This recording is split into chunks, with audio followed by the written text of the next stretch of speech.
A ver, seguimos con problemas de colisiones. A ver, en este problema nos dicen que tenemos dos vectores que se mueven en la misma dirección y con el mismo sentido, solo que con velocidades u1 u2. En este caso nos dan la velocidad del vector u1, que viene dado por 10i menos 10j más 14,14k. Bueno, este enunciado omítanlo porque creo que no era el enunciado de esto, así que lo pueden omitir. Después del choque, como la dirección de impacto va en la dirección de los centros, es decir, este centro, la velocidad va justamente dirigida hacia el centro de U2. Cuando choquen se van a seguir moviendo en la dirección de U1.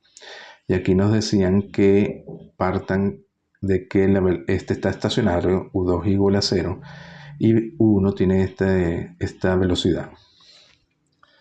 Después del choque, podemos calcular las velocidades finales V1 y V2 usando las fórmulas, poniendo U2 igual a 0, pero entonces como necesitamos la dirección, como se van a mover en la misma dirección del vector del cuerpo M1, tenemos que calcular primero el vector unitario de U1, que se calcula con su velocidad 1 dividiendo entre el módulo de esa velocidad. Eso nos daría la dirección del vector unitario. En este caso el módulo de este vector es 20, entonces dividimos entre 20 y nos da el vector unitario. Luego las velocidades finales lo calculamos usando la fórmula para V1 final y V2 final, poniendo U2 igual a 0. Y podemos calcularlo. Por ejemplo, aquí nos daría un cuarto de 1, 3/4 de 1. Pero luego B1 va a ser el módulo que sería un cuarto de 1 por su dirección, que sería el vector unitario 1. Es decir, hay que multiplicar un cuarto de 1 por este vector. Nos daría esto. Y el de B2 habría que multiplicar 3/4 por 3/4 de 1 por este vector unitario. A ver, en este nos dice que tenemos una bola lisa con una masa de 100 gramos. Está rodando sobre una mesa con una velocidad 1 de 100 centímetros por segundo hacia el oeste.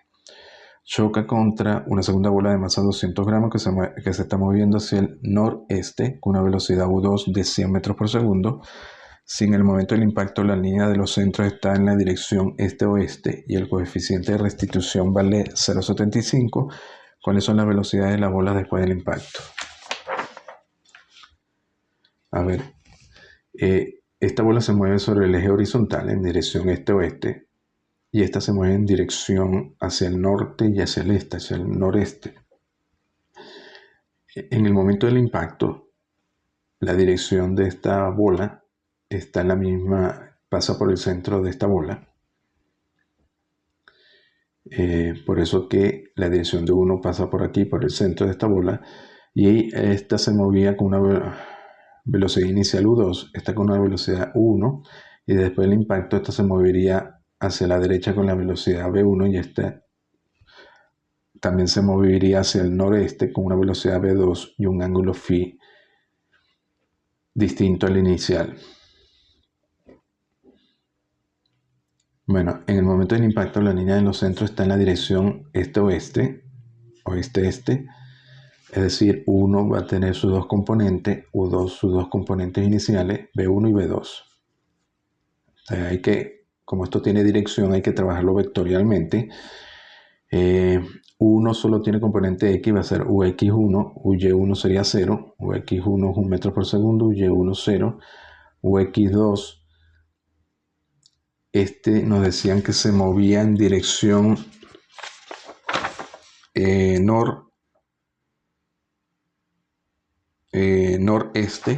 noreste, en dirección norte y en dirección este, es decir, que se movía inicialmente con un ángulo de 45. Se movía hacia el norte y se movía hacia el este, en este caso sería el eje Y. Entonces, por eso la componente de UX2 UY2 va a ser su velocidad, que era 1, por el coseno de 45 y 1 por el seno de 45. Luego, ¿qué pasa después del impacto? El cambio en el momento de las componentes X y Y deben ser iguales. Cuando trabajen vectorialmente tienen que luego trabajar para igualar los momentos para cada componente. Es decir, delta P1X tiene que ser igual a menos delta P2X. Por tanto, M1Bx1, esto sería el cambio en el momento 1 en la dirección X. Entonces sería B1Bx1, que es la velocidad final, menos M1Ux1, que es la inicial, tiene que ser igual a menos este cambio para la 2. Entonces nos da la ecuación 9. Hacemos lo mismo a lo largo del eje Y. M1By1 menos M1Uy1, solo que aquí esto es 0, tiene que ser igual a esto, cambiado con la componente Y. Tenemos otra ecuación, sería la ecuación 10. Luego tenemos otra ecuación, que es la ecuación de Newton, que sabemos que relaciona el coeficiente de restitución, que dice que V1 menos V2. Es decir, la diferencia de las velocidades finales entre las diferencias de las velocidades iniciales tiene que ser igual a el coeficiente de restitución. Como esto está vectorial, para la parte X nos daría V1X menos V2X tiene que ser menos U1X menos U2X. Entonces aquí tenemos otra ecuación para X. Luego trabajamos aquí con 9 y con 12 porque son dos ecuaciones en X. Y con estas dos ecuaciones en X hacemos el álgebra, sustituimos. De aquí, por ejemplo, despejamos V1X, sustituimos aquí. Y es cuestión de hacer todo el álgebra.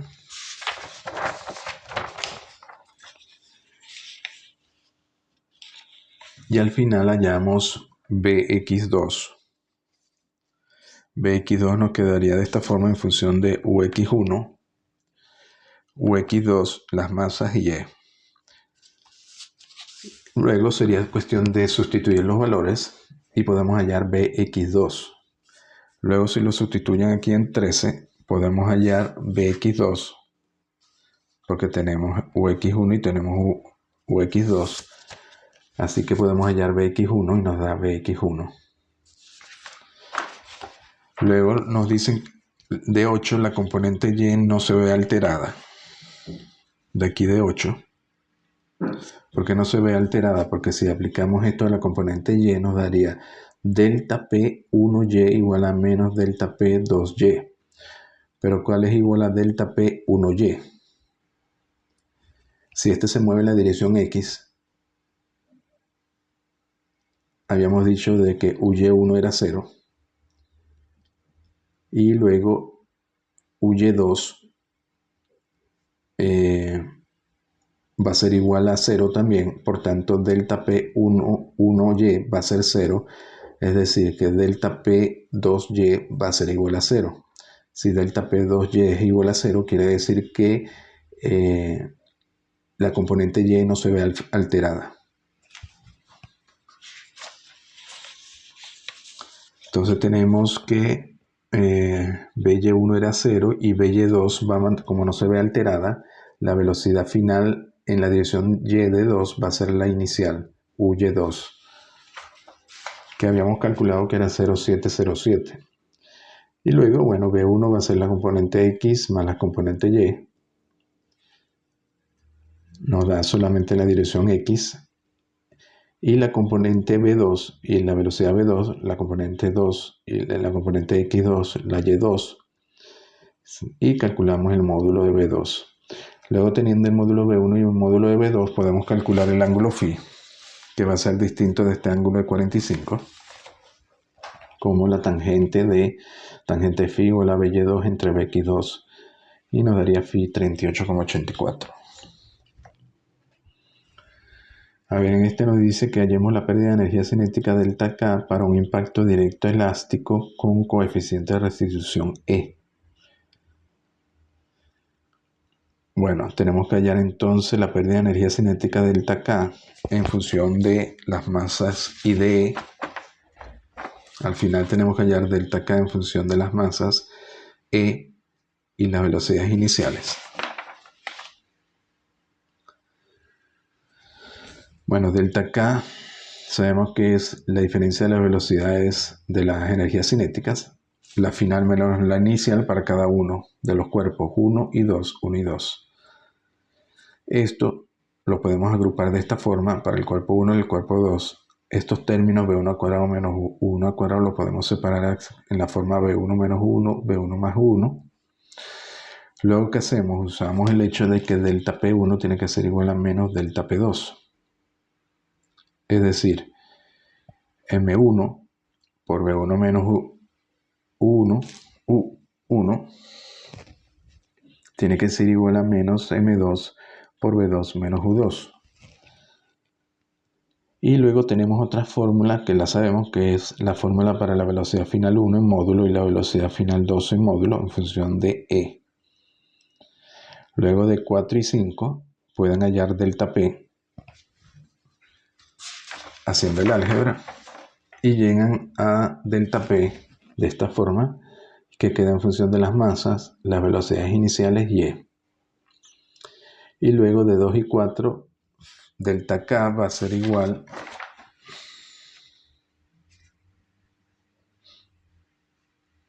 fíjense que delta K es igual a un medio de M1 por B1 menos 1. Pero resulta que M1 por B1 menos 1 es delta P. Por tanto, esto es delta P. Y esto sería también menos delta P. Entonces al final delta K lo podemos expresar así. Luego usamos el hecho de que B1 menos B2 tiene que ser menos E1 menos U2. Y sustituimos en 8. Y al final obtenemos delta K. Sustituimos de 7, sustituimos delta P y hallamos delta K. Y delta K nos queda en función de la relación en las masas, las velocidades iniciales y E. Por ejemplo, si E es igual a 1, delta K es 0, que era lo esperado, ¿no? Porque no hay cambio en la energía cinética.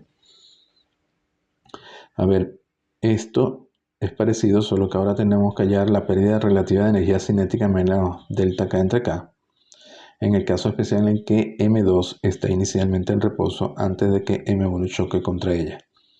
Bueno, la energía cinética como M2 está en reposo, U2 es 0, y la energía cinética inicial va a ser simplemente un medio de M1, 1 al cuadrado. Así que tenemos menos delta K entre K, tenemos 1 entre K, sustituimos aquí K, nos quedaría esto invertido, quedaría 2 entre M1, 1 cuadrado negativo por delta K. Pero delta K es esto de 10, sustituimos aquí con U2 igual a 0 y nos da esta relación. Y de nuevo, efectivamente, la pérdida de energía relativa es 0 si E es igual a 1.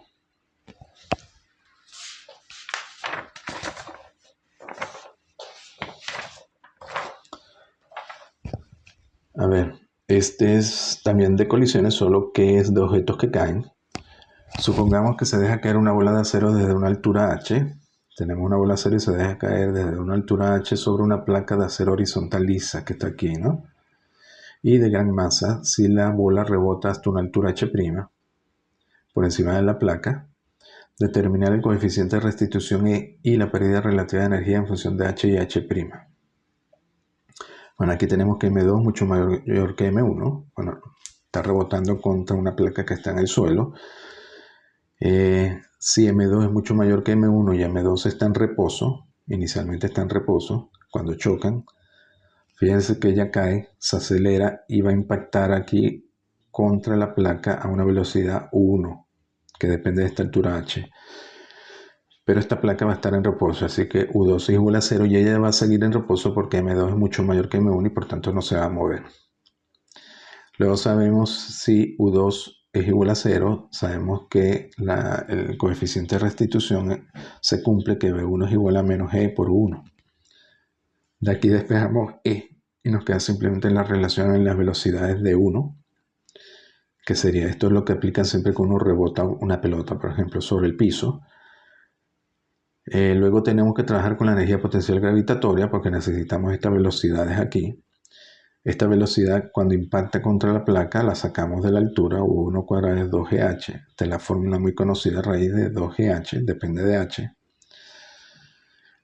Luego, como B1 es menos E1, B1 va a ser simplemente menos G por E. Pero a la vez, B1 recuerden que es después de rebotar. Es decir, es la velocidad con la que rebota, B1. ¿Cómo podemos relacionar B1 con H'? Bueno, por la altura que alcanza. Si esto sale con una rebota con una velocidad B1, que va a depender de la altura H', porque entonces podemos relacionar B1 con la raíz de 2GH'. Y de aquí podemos despejar E y nos queda simplemente menos la raíz de la relación entre H' y H. Luego de menos delta K entre K, esta fórmula que la vimos en el problema anterior, con M2 mucho mayor que M1. Si M2 es mucho mayor que M1, aquí domina M2, quedaría M2 entre M2 da 1, queda solo 1 menos E cuadrado, pero E es esto, así que nos quedaría al final esto. Es decir, la pérdida de energía se puede relacionar a las alturas, H y H'. Si no hay pérdida de energía, por supuesto H' es igual a H y esto es 0. A ver, esta es la continuación, se deja caer una pelota al suelo desde una altura H. Si el coeficiente de restitución es G, escribir expresiones para el tiempo total que tardaría la pelota en dejar de botar y la distancia o longitud escalar total que recorrería en ese tiempo. A ver, sabemos que es menos raíz de H' entre H, es decir, E cuadrado es esto o H' es esto. H' lo podemos calcular como E cuadrado por H. Luego, distancia recorrida del primer rebote. La distancia 1 va a ser esto que cae H más esta distancia que sube del rebote que es H', es decir, H más H', pero H' es esto, nos quedaría esta fórmula así. ¿Qué pasa con el segundo rebote? Ahora cae desde H' y rebota hasta H2'. Entonces la distancia 2 va a ser H' más H2', es decir, H' más E cuadrado por H', y nos queda al final 1 más E cuadrado por H', pero H' es esto, E cuadrado H. Entonces nos queda 1 más E cuadrado por E cuadrado H. Tercer rebote igual, cae desde H2' y rebota hasta H3' y nos da este resultado. Y ahora hay que ver si hay un patrón aquí, y lo hay porque fíjense que aquí aparece 1 más E cuadrado H.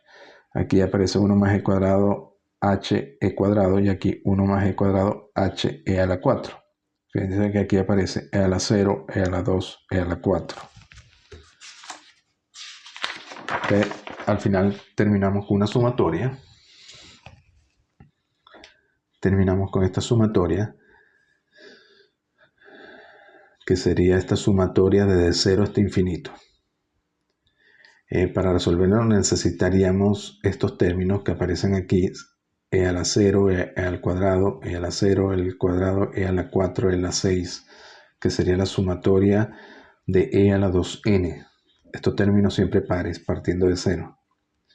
Bueno, esto se resuelve fácil porque sacamos factor común aquí, E cuadrado a partir de este término, nos quedaría por 1 más E cuadrado, E a la 4, etc. Y esto es lo mismo que esto. Y de aquí despejamos la sumatoria. Y por tanto la distancia total recorrida va a ser 1 más E cuadrado H por 1 entre 1 menos E al cuadrado. Pueden sustituir, por ejemplo, si H es igual a 1, E es 0,5 daría una distancia total de 3 metros. De hecho, si E es igual a 1, daría una distancia total de infinito, porque quedaría 1 entre 1 menos 1 entre 0, infinito, porque siempre rebotaría a la misma altura y se mantendría infinitamente rebotando. Luego la parte B nos dicen que es el tiempo ahora, ¿no? Nos piden calcular el tiempo. El tiempo para recorrer esa distancia total. Bueno, el tiempo se compone del tiempo de caída y del tiempo de rebote. Para una distancia h, sabemos que como está en caída libre, simplemente h es un medio de gt cuadrado. De aquí despejamos t. Después del rebote, h' va a ser simplemente cuadrado por h. Así que el nuevo tiempo para recorrer esta distancia h', porque está sujeto solo a la gravedad, t' va a ser, usando esta fórmula, 2h' entre g, donde h' es g cuadrado h, y por tanto queda e por raíz de esto, o e por t. Luego el tiempo en caer será de nuevo t', y el tiempo en rebotar ahora va a ser t2'. De nuevo, t2' va a ser e por t'. Igual que aquí t' era e por t. Es decir, va a ser e cuadrado por t. Y el tiempo total va a ser t más t' más t', t2' más t2', t3' y así. Sustituyen eso. Y de nuevo le queda una sumatoria. Queda este término por esta sumatoria de los términos de e elevados a n entero. 1 más e cuadrado, etc. Bueno, esto de nuevo se resuelve sacando factor común e. Quedaría aquí por 1 por e cuadrado, pero esto es esta misma a. Despejan a y ya tienen la sumatoria y por tanto delta t tiene que ser de esta forma. De nuevo, si es igual a 1, daría un tiempo infinito porque se mantendría rebotando infinitamente. Si h es igual a 1 y e es igual a 0,5, delta t daría 3,36 segundos, 1,4 segundos. Bueno, lo dejamos hasta aquí, seguimos en el próximo vídeo.